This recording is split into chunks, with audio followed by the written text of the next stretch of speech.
আজকে আমরা বানাচ্ছি সফট এবং ফ্লাফি সুইস রোল কেক।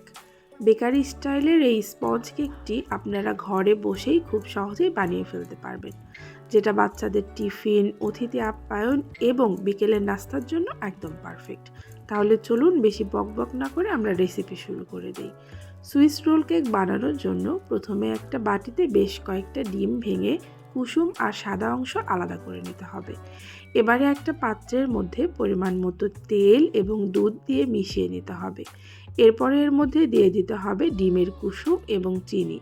এগুলোকেও ভালো করে মিশিয়ে নিয়ে দিয়ে দিতে হবে ময়দা এবং বেকিং পাউডার। সবটাকে হ্যান্ড হুইস্ক দিয়ে ভালো করে মিশিয়ে নিতে হবে। অন্য একটি পাত্রে ডিমের সাদা অংশের মধ্যে কয়েক ফোঁটা ভিনিগার এবং চিনি দিয়ে খুব ভালো করে বিট করে নিতে হবে। বিট করা হয়ে গেলে ডিমের সাদা অংশ, কুসুম, ময়দা সব কিছুকে হালকা হাতে ভালো করে নেড়েচেড়ে মিশিয়ে নিতে হবে। খুব বেশি নাড়াচাড়া করা যাবে না, তাহলে ডিমের ফোমি ভাবটা চলে যাবে। অন্যদিকে একটা স্কোয়ার শেপের মোল্ডে প্রথমে বাটার পেপার এবং কিছু কিশমিশ ছড়িয়ে নিতে হবে। এরপরে এর মধ্যে ডিমের ব্যাটারটাকে ঢেলে দিতে হবে।